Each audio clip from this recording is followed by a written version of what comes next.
شو قسينا والله بازار بعام صارده بس شتيش قرانا يعني بازار بس برو تقريبا برك هرزاين دس يعني زيت برك توزيع كرايا زيت برك قراهم بيشتر تقريبا برك شلبوه شكل هرزان بيتو توزيع كرايا زيت اگه بيد برين لپار او وقتك كارنتيني والزيت كارتوني الزيت ب 20000 و استا تقريبا زيت لدوري 50000 يعني نيو جرام بو تيجيشتي بس بدل زيك زيت جرام بو برنج و اشتانا جرام نبو الشكر تقريبا جرام نبو يعني برا جرام وما كانت كبس دابزي استا تقريبا فرد الشكر حتى 38000 روي استا تقريبا 300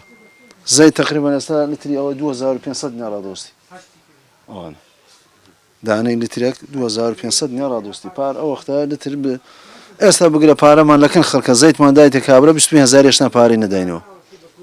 راس دولار جرام بو بس زيت عالمي جرام بو سعري بدولار جرام بو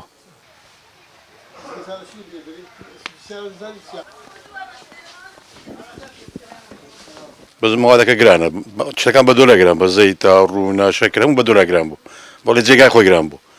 دولار كش جرانة تأثير كذي هر كارتون أو كارتون زيتا بيشان ب 22 دولار إسلا بسيو صار 5 دولار زيت زر كارتون زيت دا 2 دولار جرام بو لا شيء كجرام ولا زي خوي بخوي كم أخذ ذكري مزبوط روجانا هر كم ذكري بيش بكارتون ذكري صدوق ذكري سيق ذكري سواق ذكري باش روجانا دربات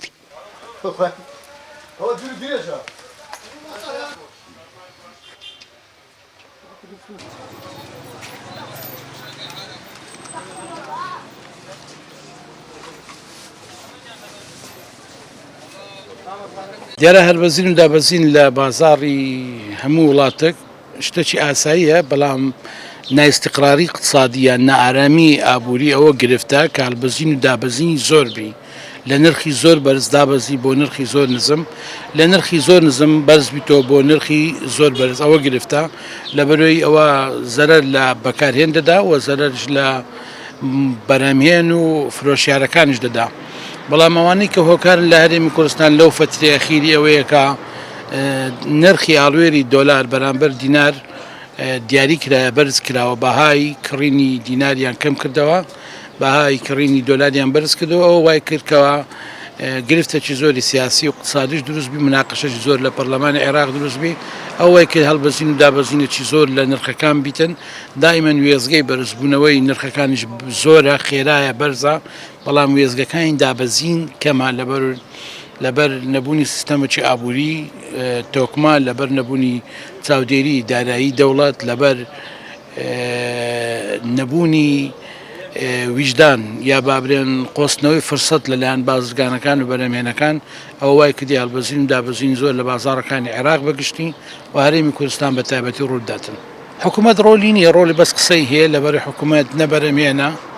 و نە فرۆشیاریشە و نە بەرهەمهێنیشە و نە بازرگانیشە ناتوانانی شت بینی بێ ڕکابەری خەرکی بازرگان بکە و ناتوانانی شتیش بەرهەم بینی ڕکابەری خەرکی بەرهەمهێن بکە بۆیە ڕۆلی دەوڵەت لە قسە بەولاوە شتێکی پێ ناکرێتن